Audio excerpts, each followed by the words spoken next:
बिस्मिल्लाहिर्रहमानिर्रहीम, अस्सलाम वालेकुम। मैं हूं नुमान खान और आप देख रहे हैं पाक अफेयर्स। पाकिस्तान मुस्लिम लीग नून ने हस्ब रवायत, हस्ब तौफीक और हस्ब मामूल अपनी रवायत को जारी रखी, बरकरार रखी। परवेज मुशर्रफ के खिलाफ जो फार्मूला उन्होंने इस्तेमाल किया था, अब वही फार्मूला जनरल बाजवा के खिलाफ भी इस्तेमाल कर रहे हैं।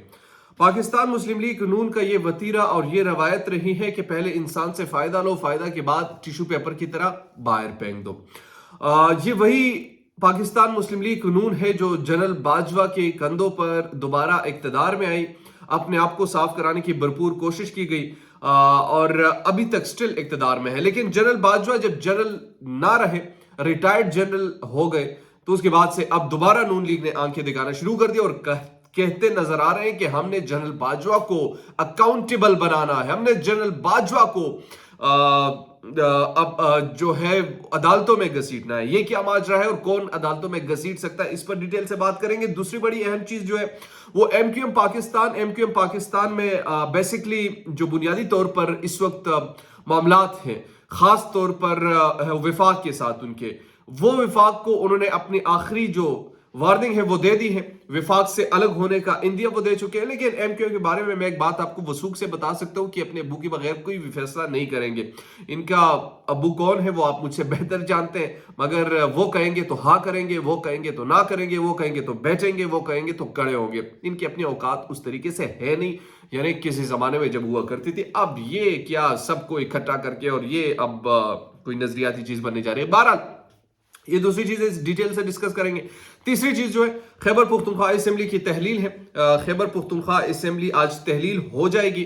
पंजाब असेंबली ऑलरेडी तहलील हो चुकी है। फिर तमाम तर जो निगाहें होंगी वो मरकज पर होंगी, विफाक पर होंगी। विफाक के लिए क्या स्ट्रेटेजी है वो कल मैंने आपसे डिस्कस भी किया था, उसमें कुछ मजीद एडअप मैं आज करना चाहूंगा, तो वो भी मैं आपसे शेयर करूंगा। नंबर 1 पे आते हैं जनाब। कैप्टन सफदर साहब ने मीडिया से गुफ्तगू की और कहा कि जनरल बाजवा ने इस मुल्क को तबाह किया। जनरल बाजवा को मैं अदालतों में घसीटूंगा, जनरल बाजवा को मैं अदालत में लेकर आऊंगा, जनरल बाजवा को मैं बुनियादी तौर पर वो वहां पर अपने मजे लूट रहा है, वहां पर वो अपना काम कर रहे हैं, वहां पर वो शॉपिंग कर रहे हैं और मुल्क जो है वो कहां पर खड़ा है। अब पाकिस्तान मुस्लिम लीग नून के माजी में जरा मैं आपको लेकर जाना चाहता हूं। मुशर्रफ के साथ न सिर्फ एनआरओ लिया बल्कि बहुत सारे फवायदे मुशर्रफ ने इनको पहुंचाए और बाद में मुशर्रफ के खिलाफ उन्होंने जब वो सदर भी ना रहे, जनरल तो खैर थे ही नहीं, जब तो उन्होंने क्या किया, इन्होंने उनके खिलाफ बगावत बुलंद कर दी। और बगावत इस तरीके से कोर्ट मार्शल होना चाहिए, इसका ये होना चाहिए, फला होना चाहिए, और बड़ी हद तक जोर भी लगाए, लेकिन कुछ भी ना हुआ। अब जनरल बाजवा के खिलाफ भी वही फार्मूला इस्तेमाल कर रहे हैं। जनरल बाजवा के खिलाफ नवाज शरीफ ने कंपेन चलाई, मुनज्जम तरीके से चलाई, यानी वो कंपेन चलाई जो मुझे याद है जहां पर जाते थे वोट को इज्जत दो का नारा लगाते थे। वहां दूसरी तरफ हमने देखा कि वोट को इज्जत दो का एक तरफ नारा, दूसरी तरफ जब मरियम नवाज साहिबा जनरल बाजवा का नाम लिया करती थी, इमरान खान को जब क्रिटिसाइज करना होता तो उन्होंने कहा इमरान खान क्या चीज है, हमारा मुकाबला तो उनसे है। अच्छा, अब मुकाबले का जब वक्त आया तो आधे रास्ते में ही नवाज शरीफ के बारे में बड़े बड़े सहाफी भी ये कहते थे, जिसमें बड़े बड़े नाम है, इवन कि हामिद मीर साहब का एक क्लिप भी मौजूद है, हो सका तो मैं आपको जरूर दिखाऊंगा।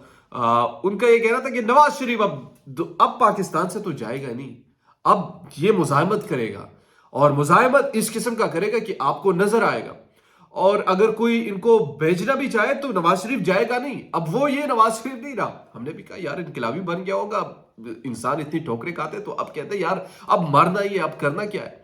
लेकिन वो हम सब गलत साबित हुए, हामिद मीर जैसे वो लोग भी गलत साबित हुए।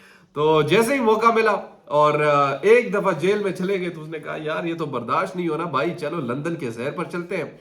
और फिर बीमार ऐसे हुए कि अब तक वापस पाकिस्तान नहीं आए और लंदन में सैर सपाटों पर है। अब जनाब का ये फरमाना है कि जब तक मुझे प्लेइंग 11 सही करके नहीं दी जाएगी, यानी मुझे अहल दोबारा नहीं किया जाएगा, तो मैं पाकिस्तान नहीं आऊंगा।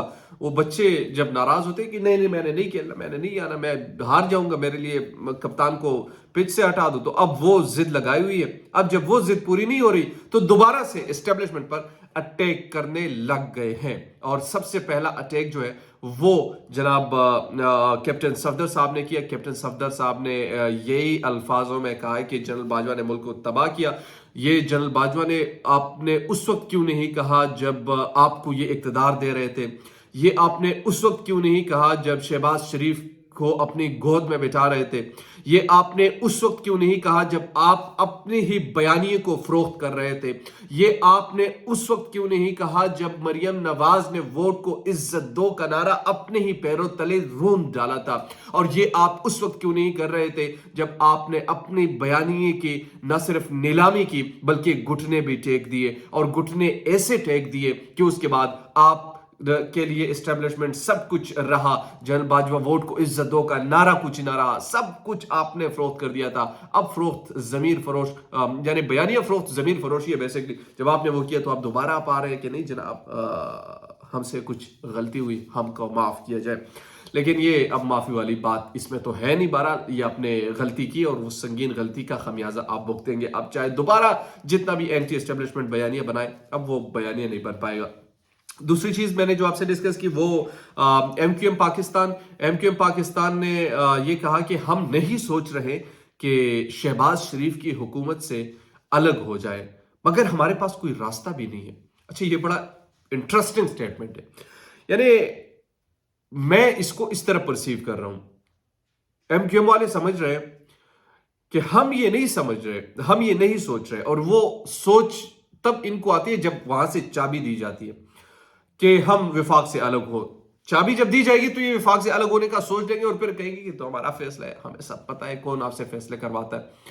وہ کہتے ہیں کہ ہمارے پاس دوسرا راستہ بھی نہیں. لیکن دوسری طرف ان کو یہ بتا بھی رہے کہ یار ایک طرف تو ہم سے آپ یہ کام کروا رہے ہیں، دوسری طرف میڈیا کیسے فیس کرے. وہ تو یہی سوال اٹھا رہے ہیں کہ پھر آپ وفاق میں کیا کر رہے ہیں. اور یہی باتیں تو لوگ اب پوچھ رہے ہیں کہ جناب اگر آپ سوچ بھی نہیں رہے اور آپ کے پاس کوئی راستہ بھی نہیں تو آپ کرنا کیا چاہ رہی ہے، آپ کی کون سی پالیٹکس ہے. تیسری چیز بڑی اہم ہے، وہ خیبر پختونخوا کی اسمبلی کی تحلیل. آج 86واں 86 اجلاس آج ہوا، اور آج گورنر کو ڈیزولوشن کی جو کاپی ہے یا ارسال کر دی جائے گی، نوٹیفیکیشن چلا جائے گا، اور اس کے بعد خیبر پختونخوا کی اسمبلی بھی ڈیزالو ہو جائے گی. ڈیزالو ہونے کے بعد جناب بڑی اہم چیز جو ہے وہ وفاق کی طرف مرکوز ہو جائے گی. عمران خان کی جو تمام تر توانائیاں ہیں، اسٹریٹجی ہیں، وہ وفاق کی طرف جائے گی. اور وفاق کے لیے انہیں جو پلان بنایا ہے وہ بیسکلی دوبارہ اسمبلیوں میں آنا. اس حوالے سے میں نے پچھلی ویڈیو بنائی ہے، وہ آپ دیکھ سکتے ہیں کہ کیا پلان بن چکا ہے. عمران خان بیسکلی کیوں یہ فیصلہ انہوں نے کیا، وہ تمام چیزیں میں تفصیل سے آپ کو پچھلی ویڈیو میں بتا چکا ہوں. یہ آج کی اہم تفصیلات تھی جسے میں نے آپ سے شیئر کی. امید کرتا ہوں کہ آپ کو ویڈیو پسند آئی ہوگی. اگر ابھی تک آپ نے ہمارے چینل کو سبسکرائب نہیں کیا تو کائنڈلی سبسکرائب کیجیے، بیل آئیکن کو پریس کیجیے تاکہ نہیں آنے والی لیٹسٹ اپڈیٹ سے آپ باخبر رہیں. شکریہ.